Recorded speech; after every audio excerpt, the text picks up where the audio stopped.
जब हम किसी रस्सी को लेकर और उसके एक पॉइंट को किसी फिक्स पॉइंट से बिंदु से बांध देते हैं और रस्सी को जब हम ऊपर नीचे हिलाते हैं तो उसमें एक तरंग उत्पन्न होती है, उसको हम रस्सी से उत्पन्न तरंग कहते हैं। और जल द्रव में उत्पन्न तरंगे, जैसे जल द्रव में उत्पन्न तरंगे वे तरंगे होती हैं। जब कोई भी हम शांत जल में किसी पत्थर को जब डालते हैं तो उसमें एक हमारा तरंग उत्पन्न होती है जिसको हम कहते हैं शांत जल में उत्पन्न तरंगे। अब इसमें नोट है, कह रहा है कि माध्यम, यदि हमारा कोई भी चीज़ है तो विदाउट माध्यम के अनुपस्थिति में इन तरंगों का संचरण संभव नहीं है।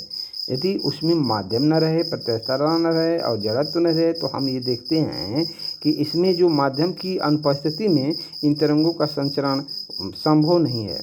इसी कारण चंद्रमा पर, क्योंकि वहाँ वायुमंडल नहीं है, ध्वनि तरंगों का संचरण संभव नहीं है। हम बातचीत में भी चंद्रमा पर कर सकते हैं क्योंकि वायु नहीं है। अब हमने ये देखा है सबसे पहले, अब यहाँ हो गया। अब इसके बाद दूसरा जो हमारा है जिसको वैद्युत चुंबकीय अथवा अप्रत्यास्थ तरंग, जिसको इलेक्ट्रोमैग्नेटिक एंड इलास्टिक वेव के नाम से जाना जाता है।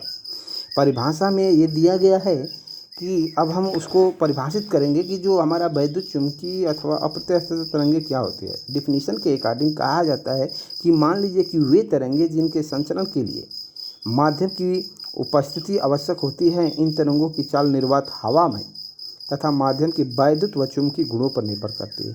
सबसे पहले इसको परिभाषा के अकॉर्डिंग तो हमने बता दिया। अब इसको ये कह रहा है कि मान लीजिए कि वे तरंगे होती हैं, वैद्युत चुंबकीय तरंगे वे तरंगे होती हैं जिनकी संचरण के लिए, गति के लिए किसी माध्यम की आवश्यकता होती है। और ये जो हमारी गतियाँ होती है कहाँ होती है, हवा में होती है तथा माध्यम की वैद्युत व चुंबकीय गुणों पर निर्भर करती है। उसको वैद्युत चुंबकीय अथवा अप्रत्यास्थ तरंग कहते हैं। उदाहरण के रूप में हमने बता रहे हैं, उदाहरण के रूप में बताया गया है कि मान लीजिए कि जो हमारा वैद्युत चुंबकीय और अप्रत्यास्थ तरंगे का उदाहरण है, जो दिश प्रकाश तरंग, परावैगनी किरणें, ऊष्मी तरंग, रेडियो तरंग आदि, इन तरंगों से दाब तथा घनत्व में परिवर्तन नहीं होता है। दूसरा ये हमारा है यांत्रिक तरंगों के प्रकार, जिसको हम कहते हैं काइंड ऑफ मैकेनिकल वेव, या कंपनों के अनुसार अकॉर्डिंग टू वाइब्रेशन। परिभाषा कहा जाता है कि जब किसी माध्यम में प्रगामी यांत्रिक तरंग संचरित होती है तो माध्यम के विभिन्न कण अपनी अपनी सम स्थिति के दोनों ओर कंपन करने लगते हैं। तरंग संचरण की दिशा के सापेक्ष माध्यम के कणों के कंपन की दिशा के आधार पर यांत्रिक तरंग को दो प्रकार से बांटा गया है। हम ये देखे हैं कि यांत्रिक तरंग है जिसको दो प्रकार से बांटा गया है। पहला जो हमारा है जिसको अनुदैर्ध्य तरंग कहते हैं और दूसरा है जिसको अनुप्रस्थ तरंग के नाम से जानते हैं। तो अनुदैर्ध्य तरंग क्या होता है, हम ये देखते हैं कि जब किसी माध्यम के कणों के कंपन करने की दिशा तरंग संचरण की दिशा के समांतर होती है तो माध्यमों में उत्पन्न तरंग की अनुदैर्ध्य तरंग कहा जाता है। जैसे हमने देखा है कि जब किसी भी स्प्रिंग को लिया है और जैसे ही उसको पुश किया है तो हम ये देखते हैं कि कुछ ऐसा स्प्रिंग होता है कि जो बहुत ही नज़दीक होता है और कुछ ऐसा होता है कि बहुत दूर दूर होता है। तो उसमें जो हमारा स्प्रिंग है, स्प्रिंग में जो खाना नज़दीक होता है वो संपीडे कहलाता है और जो दूर होता है वो ब्रिलियन कहलाता है। यहाँ पर आप लोगों को इस फिगर के माध्यम से आप लोगों को बताया गया है कि संपीडे क्या होता है, ब्रिलियन क्या होता है। अब हमने इसको इस प्रकार से कहा जाता है कि किसी क्षण पूरे स्प्रिंग में कुछ स्थानों पर, कह रहा है कि किसी क्षण पूरे स्प्रिंग में कुछ स्थानों पर स्प्रिंग के छल्ले एक दूसरे के पास पास तथा कुछ स्थानों पर एक दूसरे से दूर दूर होते हैं। तो जिन स्थानों पर छल्ले पास पास होते हैं ना, वो स्थान संपीडे की अवस्था में कहे जाते हैं तथा जिन स्थानों पर छल्ले दूर दूर होते हैं वे स्थान ब्रिलियन की अवस्था में कहे जाते हैं। इन संपीडे और ब्रिलियन से उत्पन्न होने से ही अनुदैर्ध्य तरंग उत्पन्न हो जाती है। जैसे कहा जाता है कि दो क्रमागत संपिंडों के बीच की दूरी को अनुदैर्ध्य तरंग की तरंग दैर्ध्य कहते हैं और जिसे लेम्डा से प्रदर्शित किया जाता है। हमने अभी आप लोगों को बताया कि यदि कोई भी आदमी, मान लीजिए कि जब हम किसी क्लास में बैठते हैं तो यदि वो पास एक दूसरे से सटे हुए बैठते हैं तो हमारा समपिंडे होता है। और बिरलेन का मतलब होता है बिरल, माने दूर दूर बैठने की प्रक्रिया ही बिरलन कहलाती है। अब दूसरा जो हमारा ये प्रदर्शित कर रहा है, जो अनुप्रस्थ तरंगे को, जिसको इंग्लिश लैंग्वेज में ट्रांसवर्स वेव कहते हैं, इसको इस प्रकार हम प्रदर्शित करते हैं। जिन यांत्रिक तरंग के माध्यम के कण तरंग की संचरण की दिशा के लंबवत अनुप्रस्थ कंपन करते हैं, तो इस तरंगों को यांत्रिक अनुप्रस्थ तरंगे कहते हैं। उदाहरण में अब फिगर के माध्यम से यहाँ प्रदर्शित किया गया है। ये अन्य प्रकार की तरंगे दिखाया गया है। पहला जो हमारा तरंग है इस प्रकार का, इसको हम ऊपर को श्रिंग कहते हैं, नीचे वाले को गर्त कहते हैं। यहाँ पर जो हमारा प्रकाश की तरंग है वो गर्त और श्रिंग से होकर जाती है। यहाँ पर अब ये कहा गया, यहाँ हम अब देख रहे हैं, यहाँ लैम्डा दिखाया गया है। अब ये कह रहा है कि ध्रुव श्रृंगों तथा दो गर्तों के बीच की दूरी एक हमारा वेवलेंथ कहलाता है। तरंग दैर्घ्य कहलाता है। कहा जाता है कि यदि रस्सी के किसी स्थान पर कोई निशान लगाकर उसके एक सिरे का संचरण केवल एक ही दिशा, एक सिरे के संचरण केवल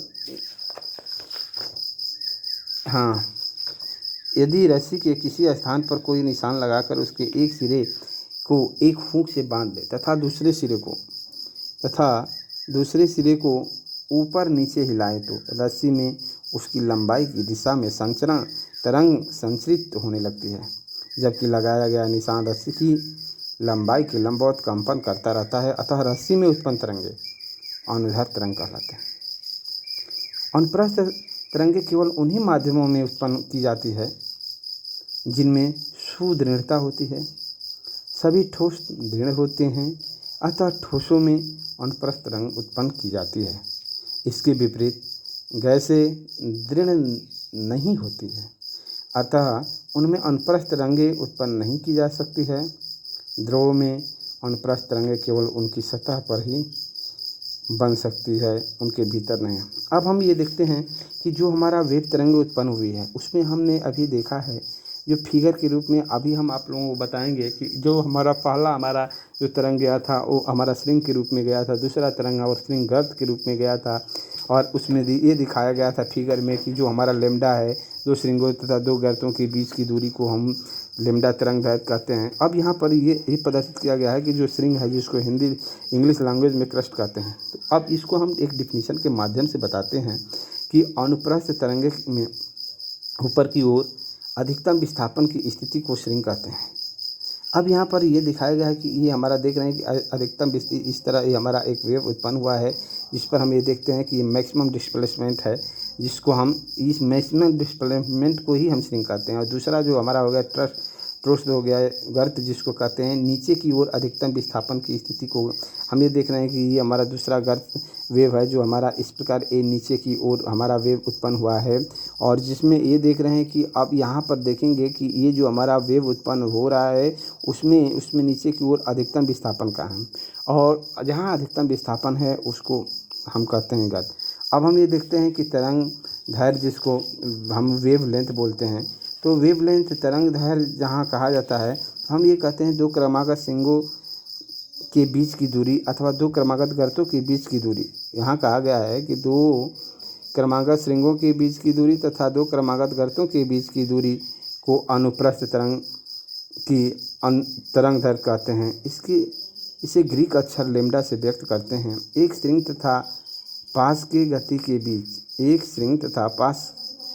गति के बीच की दूरी को λ/2 के बराबर कहा जाता है।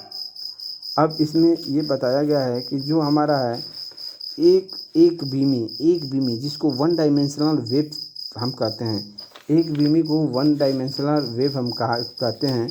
तो वन डायमेंशनल वेव में ये होता है कि एक बीमी, मान ला कि वे तरंगे जो केवल एक ही दिशा में चलती है, जिसको हम कहते हैं एक बीमी। ठीक है, तो एक बीमी किसको कहा जाता है? एक बीमी यहीं से जो हमारा वीडियो है यहीं से इसका समापन होता है और आगे हम चलते हैं।